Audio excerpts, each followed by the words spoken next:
On today's show, getting paid to wait by resisting early payouts. Part one of this week's series on the strategies to maximize Social Security benefits with Social Security strategist and expert Brian Doherty. Hi everyone, I'm Steve Savant, syndicated financial columnist and contributing author to Backroom Technician and Insmart. Let's get down to business. Welcome to the show, Brian. Thanks, Steve. Great to be here. Well, Brian, you are the niche man. I mean, this is all you do. You're Mr. Social Security. You're not Mr. You do incorporate retirement strategies, but this is where you live 24/7. How did you get involved in this?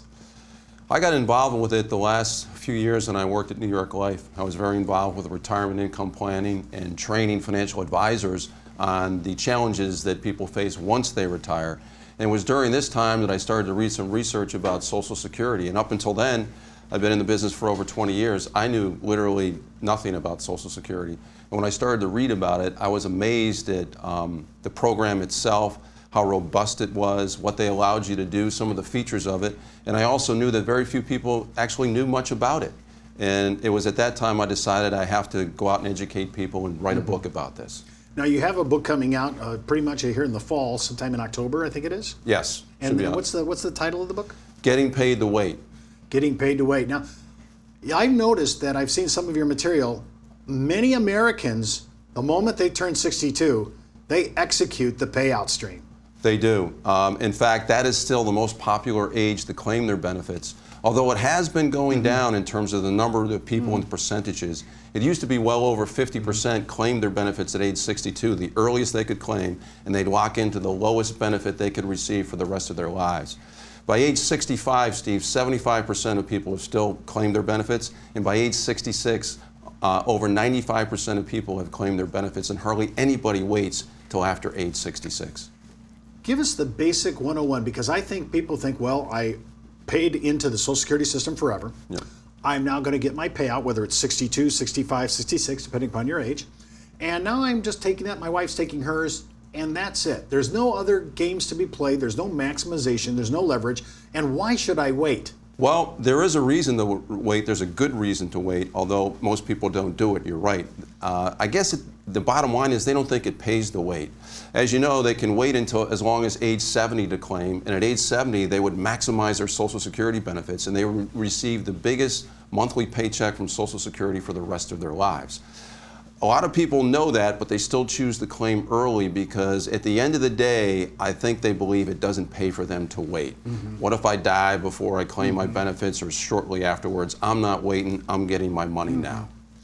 I've noticed that, and my age is a specific issue, as a baby boomer in that certain sector that I was born in, I've noticed that it's 132% of the full retirement age. Mine is 66. If I wait 70, that number, that's like 8% return. I couldn't touch that with anything guaranteed. No, you can't, especially in today's environment of incredibly low interest rates. And that's why people should seriously consider delaying their benefit as long as they can. Now, what I've done is, in terms of my strategies, I show them the one or two strategies that'll pay them the most amount of money while they wait. It's one of, I think, the most incredible things that Social Security allows you to do, especially with a married couple. Whoever has the bigger benefit should try to delay as long as possible. And while they're delaying, I show them how they can still receive income from Social Security while they're delaying and how they can get paid to wait. I think it's pretty incredible, and I think people should at least consider this before they make their claiming decision.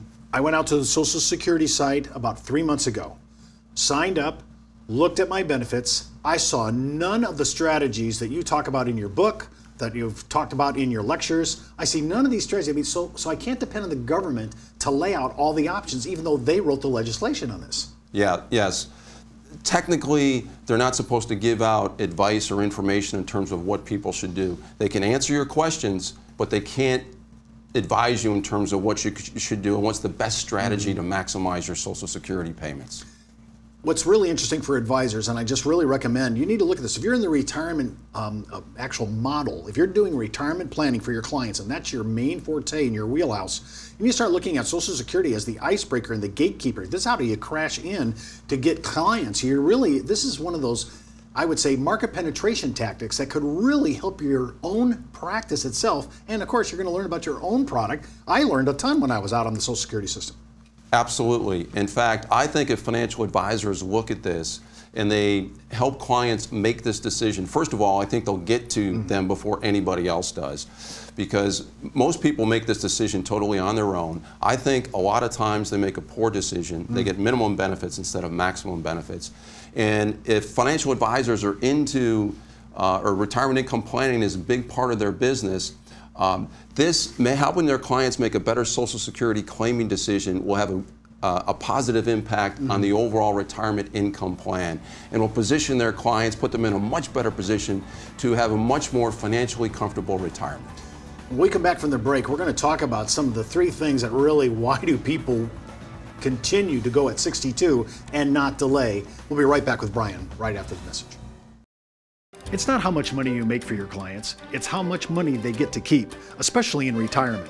But retirement income could cause Social Security benefits to be taxed. One tax advantage alternative is life insurance designed as a non-modified endowment contract that can generate tax-free income without taxing Social Security benefits. These contracts offer differing funding options depending upon your client's risk tolerance. For more information on how life insurance can be part of your retirement planning, just email me at steve@downtobusiness.tv. Brought to you by Ash Brokerage, the practice enhancement company. Well, welcome back. I'm with Brian Doherty, the Social Security strategist and expert in Social Security. And I really wanted you to consider, if you're in retirement planning, you need to know this, because this tactic, some of the strategies and tactics we're going to talk about all week, could really improve and build out your practice in the area of Social Security. Could be your lead into seminar creation, into radio, some of the things that you may want to do to evangelize to your practice. I think Social Security is huge. Now, one of the 3 reasons, I was looking at this first one, they hate their job and they just want to retire. Yes, yes. I didn't realize that was such an impetus. It is. Over the last 4 years, I've asked a lot of people that have already claimed Social Security when they did it. And the majority of them did it at age 62, which is as early as possible. And I asked them the reasons why. And one of the reasons was, hey, I don't like my job, I hate it, and as soon as I turn 62 and can claim Social Security, I'm doing it and I'm retiring and leaving the job that I really don't like.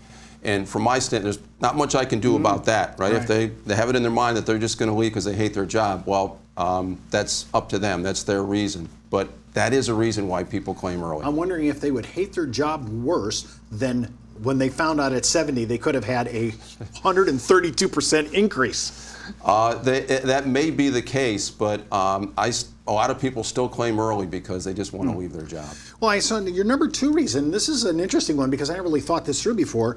People that are laid off in their late 50s, early 60s, there's really no job to return to. Exactly, and that happened in 2008, 2009 with the recession. A lot of people were laid off, a lot of them in their late 50s, early 60s, couldn't find a job, desperately needed income, and claimed Social Security at age 62. And that's another reason you can't really do much about. If they need the income and they have to claim at 62, then that's a good reason to claim. Now, have you seen people that are claiming their Social Security in their late 50s, early 60s because they were laid off? Are they also initiating their retirement plans? If they have one, yes. Some people, they haven't done the proper planning, and that's probably one of the reasons why they have to claim so early, because they desperately need that income.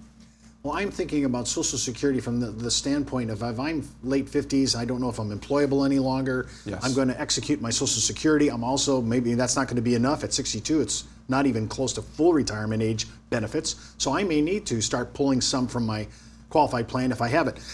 The third one, interesting, and I can't believe this, in the light of the greatest mortality revolution we've ever had, we actually have people think that they're not going to be around for a long time, and maybe if they had a family disposition for a certain disease, I kind of get that. But talk about this, because that is a major move. I just don't think I'm going to be around. Yeah, I hear that one. That's probably the second most prevalent reason, is basically they don't think they're going to live that long. And some of them will do a break-even analysis. They'll compare, what if I claim at 62 or I wait till age 66? If I wait until age 66, that means there's 4 years where I didn't receive any Social Security payments. Yeah, the check is going to be bigger at age 66, but how long is it going to take me to make up for all those years that I didn't receive any Social Security income? The calculation is the same for everybody. If you wait until age 66, it'll take you about 12 years to make up for all those payments you didn't receive, or age 78. A lot of people look at this and say, well, I got to wait, it's going to take me until age 78 before I break even. I don't know if I'm going to live that long, so I'm taking it as early as possible, and I'm not going to run that risk.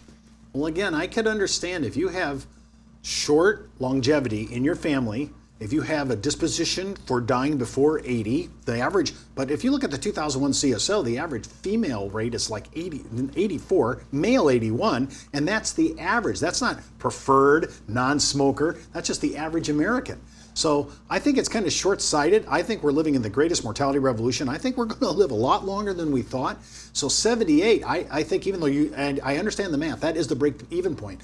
What happens when I say, but I'm all in on your idea, if I'm going to wait till 66, I might as well wait till 70 and really see those numbers pop? They do pop, and if you look at these people that do the break-even analysis, if for especially a married couple, you have to consider it on 2 lives. And you have to look at some of these strategies that'll generate some income while you wait.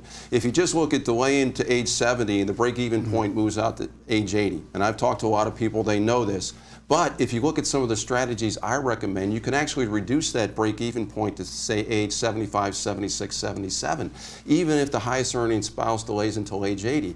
And as you know, Steve, a large percentage of people live beyond their life expectancy. In fact, life expectancy, 50% of people live beyond that age, and most people don't understand that. That's a very large percentage. And if you're doing a retirement income plan, you have to plan for the possibility that that's going to happen. Now, when we're doing these analysis, are we even including inflation on these numbers? A lot of people don't, yeah. But I do, and that actually brings down the break-even age. That's something that a lot of people don't take into account when they do their calculation. I think this is huge. You need to score a timeline, and you really should look at, there's several sites out there that are excellent that'll give you a Q&A. You'll be able to mark your mortality, really do an honest job when you answer these things. I think you're going to be surprised that we're going to be way past the actual break even. And if I throw in, as you just said, inflation on top of that, which I don't think anybody's calculating in the break even. No. I think this could be huge. Well, that's all the time we have for today. Remember, before moving forward with any of the ideas on our show, always consult your tax advisor, legal counsel, or your broker-dealer compliance officer. Missed an episode? Just hop out to our video archives. And remember, you could be wiser as an educated advisor. I'm Steve Savant. We'll see you tomorrow.